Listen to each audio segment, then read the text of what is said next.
Morning, guys. This video is for all of you who feel that you're completely alone, that you're completely alone with your family, your friends, that you don't even know who they are anymore. And I just want you to know that this is happening to so many of us because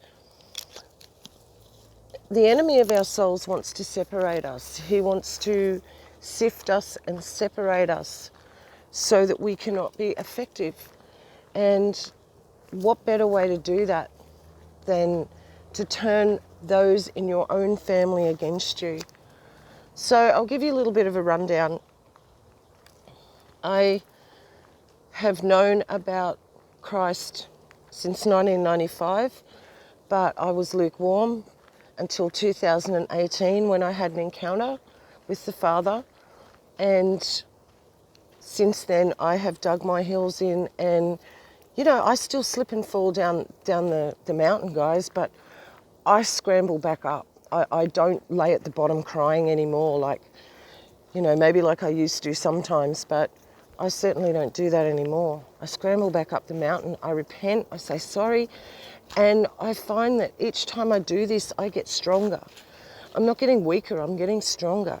And I'm getting stronger to behave as best I can, as righteous as I can, to do the right thing, to not do the things that we're told not to do, like lie, cheat, steal. Of course, normal people like us don't murder, so all those normal things that normal people do on a daily basis, it gets easier to stop doing those things the more you repent. So there's a bit of a hint there for you guys, how to fight this battle spiritually, because the more you repent, the less you want to do it. You see, that's what the blood sacrifice was all about in the Old Testament. The Father thought that when they would have to sacrifice an animal, every time they sinned, that it would sear their conscience, that it would make them stop sinning. Not make them, but it would provoke them to stop sinning, because they would have to slaughter an innocent animal to atone for their sins. So really think about that. That's a real revelation when you can get that in your spirit, because that animal is innocent and is died because of something you did.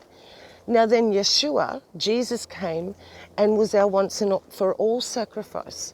So when we repent and we just deliberately keep sinning after that, I mean like deliberate, we're just crucifying him over and over. It's like killing the innocent lamb over and over. So I hope you can get that in your spirit. Now back to the story. So in 1995 I was saved, but I mucked around, and I believe if I would have died before 2018, that I would not have gone to heaven, because I was a lukewarm Christian and I thought I could continue to drink and smoke and party and just say sorry, and that was cool, that, he would save me, because that's what he promised. You believe on me and in me and I will save you, no matter what. Okay, that's a false doctrine. We have to strive to be like him. He knows our heart. And if we're striving to be like him, even if we're not meeting that goal 100%, he knows your heart. And if you died, he will take you. So I'm starting to see more and more of the enemy's tactics and how he's operating on a very high level, way more than he was even 2 years ago. And not just to me, but people around me, other brothers and sisters on YouTube. I don't have any other brothers and sisters out here in the real world, because I shut off from church a long time ago. It is false doctrine. They're 501c3 churches that are part of the beast system. I will have nothing to do with it. I am my own church, and certain channels who I visit, they are my church family. Now, the enemy of our souls is really out to get people like you and me, because we're what they call lone wolves. We're lone wolves for the truth, for the gospel of Jesus Christ. And we will be attacked before any church will. We will be attacked individually.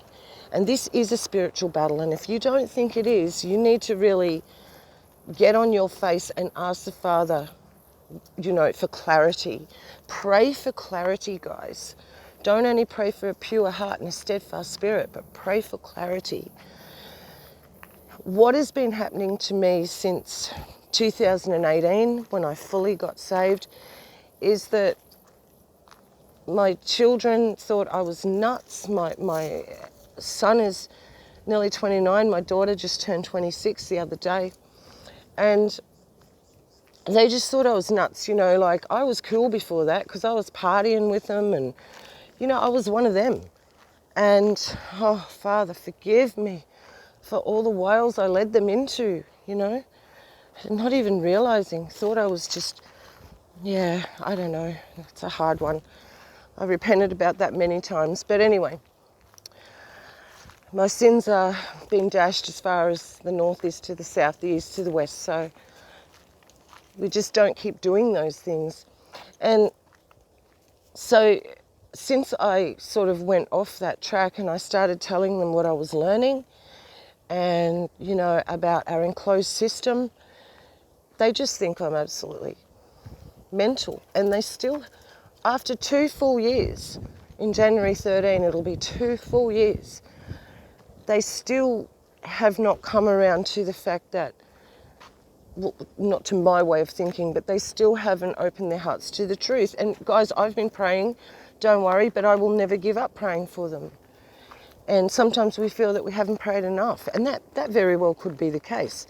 But we also have to take into account that the Father has a time for everything. There was a time that you were awakened. It wasn't going to happen before it did, and it wasn't going to happen after it did. There was an elect time. So we must trust his timing. He already knows who is chosen. He already knows who is going to give his heart to them. So unfortunately, sometimes we could be praying for those who are lost and will never turn. And that could be the reason why they never ever turn, because that was never their destiny. They were never going to make that choice. They were not repentive. They were too headstrong and thought they could do it on their own, and they were never ever going to give in. And we just can't see into the future like the Father can, but that doesn't mean we should stop. So the attacks will come from within more so than without. The enemy knows our fortress, and he knows where our little weak door is. We have a stronghold, but we're always got a weak spot. So the enemy knows with me what my weak spot is, and I can say it out loud because he knows. It's not like I'm giving up any secret information here, because he's been using this for time and memoriam on people. He knows that he can't get to me through people on the outside. Like if I met somebody and I told them, even if we got to be friends and I told them about what I believe, and then they said I was mad and started swearing at me and hated on me, I wouldn't care. He can't get to me like that. I'm too thick-skinned. Doesn't bother me. It's the ones within my own walls who bother me, and he's very aware of this. So with my children, what has happened is there has been a miracle. Absolutely. And this is what I wanted to share with you and encourage you, because this is an absolute miracle, guys. My son and my daughter, I can talk to them about it now, and we can even get, right into a conversation for ages, and then we'll agree to disagree, and we'll just leave it at that, instead of arguing and bickering and walking off upset, which is very unscriptural to begin with. But that's how it was. And I'd end up swearing at them. I'm just being real with you all. I'd swear at them. I'd call them names. They call me names. More me calling them names, believe it or not. Like, that's just the way it goes. You get so angry that they can't see. Yet you start acting so unbiblically that then you turn around at the end of it and think, well, why would they want to be like me anyway? Why would they want to think that way? So this is where the change needs to take place. And honestly, guys, you can't do it on your own. You need to pray. You can't do it on your own. It has to come supernaturally. because we've had things inbuilt in us since we were children that we cannot change. And how could we show the Father's miracles if we could do it ourselves anyway? We'll go up by the water here, guys. We got a little bit of rain, but it's still so horrible. Look at this. So the attacks from within are coming from a person I've known for 30 years. You know, I love him dearly, but something has changed, and the enemy is now using him. And he knows the Father, he knows his Son, but he's lukewarm. I'm going to come right out and say it. He's lukewarm. He always says, oh, I want to be a better Christian, I've got to try harder. But you know, the enemy's keeping him so busy working that he doesn't have the time. But in saying that, he does. Because we have to make time for this. We have to. You just can't not. You have to think about this, meditate on what's going on, think about, read the Bible, everything, all of it. So the enemy is using him against me in a rather severe way. And it's been going on probably all year now, that if it wasn't for my granddaughter, I would have literally taken my dogs and packed up and gone. And I'm just being honest with you, my people, to encourage you, okay? But I've stuck it out. Now, I'm not going to lay the whole blame on him, because a lot of that was my blame. However, I have stopped doing those things that were upsetting him. And now that I've stopped, he's getting worse. His attitude is worse. Now, I know that I cannot blame the enemy completely in this. I'm not going to give the enemy credit where it's not due, but I can see in his eyes when it comes. And we don't know how, but we open ourselves up to all sorts of things when we do different things in the world that the Father tells us to keep away from, like drinking, partying. My husband doesn't do drugs. He doesn't do anything wrong. He's a very, a hard-working man. He loves his alcohol on the weekends, and that's it. He's by no means an alcoholic whatsoever at all. So that little door of just, casual drinking has opened up the door for the enemy to use him, and he doesn't even realise it. He lays it's not only me that he's attacking verbally. He's attacking our children, and he's just not the person he was. And I am very, very concerned. I can't change him. I can only change myself. But as we all know, we can pray for one another, and that's what we must do. But I know that this is running deeper than just him having problems. This is the enemy using him against me to literally make what I'm doing null and void. Okay, so to disarm me so that I will just throw the towel in, because I tell you, the enemy would love nothing more than me to pack up my car, put the dogs in, take the little bit that I need to survive and go.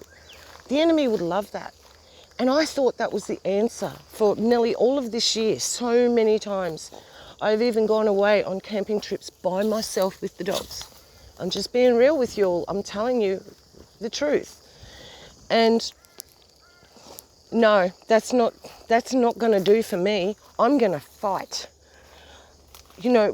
I took marriage vows that were vows that, till death do us part.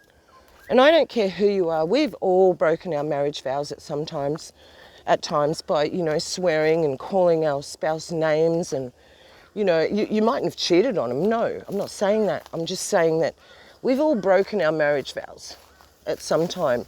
But that does not mean that your marriage is destroyed.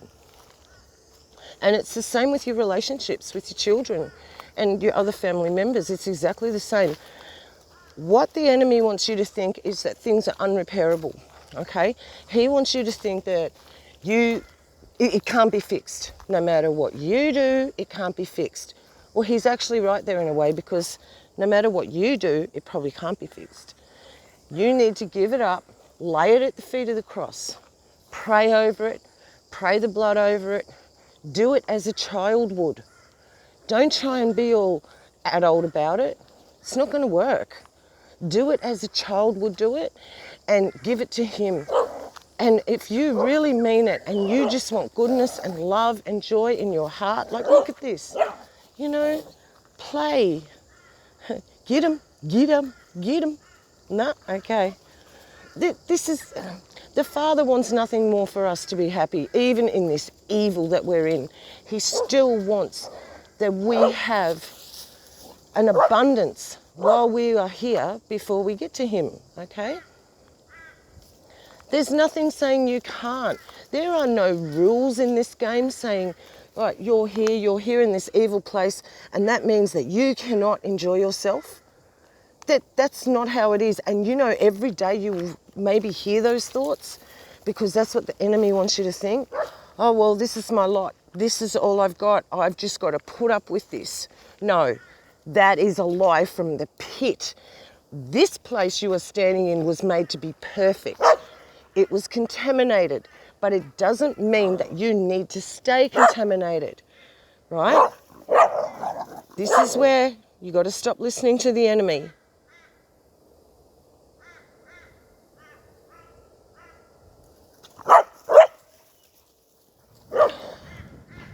See, they're playing, they're happy, because my vibe and my spirit is all about thinking about what I'm talking about to you guys and trying to help you guys. So, how many times I could have thrown the towel in on my marriage? Unbelievable, guys. But I'm not a quitter. Obviously, I'm still here. I'm not a quitter. And like I said, I am dead set not laying all the blame on my husband. No way. But it's come to the point now where I am doing what exactly and everything I should be doing, everything. And it's not good enough. Of course it's not good enough. It's not good enough for the enemy of my soul who wants to drag me to hell. That's all he wants. But guess what? It's not going to happen. And the more he knows this, the angrier he gets, and he tries. Listen, if you're not getting hassled, you're not doing anything right. Because if you're just cruising along in your Christian walk, which I was for all those years I was lukewarm, I'd hear about spiritual warfare a little bit here and there, but never learned about it because it was never happening to me. I didn't need to worry about it because it wasn't a reality in my life. Well, now it is more than a reality. It is a living, breathing entity which sometimes manifests right in front of you. And until you've had this happen, you might not understand, and I just pray it doesn't. I pray you don't have a physical manifestation, because it is horrifying.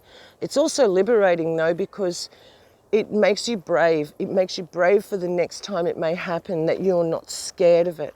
It's like if you encountered a real life giant for the first time in your life, you would, you know, men's hearts fail them for those things coming upon the earth. Well, that's how you would feel if you saw a giant coming at you for the first time. But after the second, third time, you'd go, oh, here we go again. Well, that's what it's like having a demonic spiritual encounter. It makes you stronger the more it happens. And the enemy knows that I am a strong warrior. He knows that I am not going to go down without dying for the Lord. He knows that. So he's going to make my life, let's just say it, hell on earth. And he can only do that through the ones whom I love so much, because he can't get to those people who are on the outside of my circle. Because it's not that they don't mean anything to me, like my other family members and that. It's just that I don't care what they think about me. I don't. You know, I love them and all, but I don't have to live with them day in and day out. So that's the big difference, isn't it? And I really couldn't care if people think I'm mental. You know, it doesn't matter what people think. It is what you are doing to cause a dent into the kingdom of darkness. That's all that matters. We're all going to die one day. If we don't, we may be lucky to get raptured, but I would not hold your breath, okay? You could lose your head for this. And if you're not prepared to, you should turn this off right now and walk away and go back to living in the world, because that's the only pleasure you're going to get. Because this life that I'm walking is not fun, but it is the most rewarding part of my life I've ever had. Apart from when my children were young and I first came to the Lord, and I put down everything that was bad and I raised my children, and it was the most beautiful time in my life. I never wanted it to end, and of course it did. They got older and then I just fell away. And now I've come back, and I am back to having that time where I know this is also worth it. It's not fun, but I'm not out for fun anymore. I've lived my life. I've done as much fun as I can. I've done the rock bands. I've done the motorbikes. I've done the drugs. I've done the alcohol. I've done the parties. It just goes on and around in a circle. That stuff doesn't get any better. You get to a level and you can't move on from that. You know, you wake up with a headache, you wake up sick for 2 days after it. Oh, that's real fun too, isn't it? Yeah, no. So this is all worth it, and it's not being a goody two-shoes. I'm still rough around the edges. I just don't want to do anything wrong. But I'm still, approachable. I can talk to anyone. I don't dress pretty. I dress in my gym gear most of the time because I'm comfortable. Hey, I'm comfortable, And I know I'm not trying to please anybody. And this is what it's all about. If you're only trying to please the Father, then Satan's going to come at you with everything he's got. And it's not going to be easy. So, let's summarise all this. So I've nearly given up several thousand times, it feels like, but I haven't. What's the good news? The good news is I'm still here and I'm still fighting, and I'm talking to you. And I am telling you that you can do exactly the same. That if you've come to know about our enclosed system and everyone thinks you're crazy, if it's new to you, press in, don't stop. You can't go back to believing a lie anyway. You can't. It's impossible. You will never see it the same as you did. So that's not going to change for you. And you shouldn't change your thoughts back to what they were, a lie, for anybody else, no matter how close they are in your life. Okay? So it's really, really important. That tree's bleeding. Oh, my bleeding heart. So, yeah, and our hearts do bleed. They bleed for those we love who can't see it. But like I said before, there is a time, if you read Ecclesiastes, where Solomon talks about time to weep, time to reap, a time to sow. There's a time for everything, and if their names are written in the Lamb's Book of Life, they will be saved. The unfortunate part is, come back here, come here. There's some people coming through. Come here. The unfortunate part is we don't know those who we're praying for that are not saved. We just can't see into the future for that, but that's not for you to worry about. It is not. I've gone through this, like, what if my daughter and son just really are going to be in the outer darkness forever? Like, what? How do I feel about that? And the Father, he just won't let me go down that path. He will not let me think about it. My brain just will shut down. So don't worry yourselves with things that you cannot change. Just worry yourself with things that can change. And I'm a voice in the wilderness out here saying, make a straight way for the Lord, because I am in a place where it's a feel-good place. You know, this is all about the beach, and we're still living it good over here. We're not getting sprayed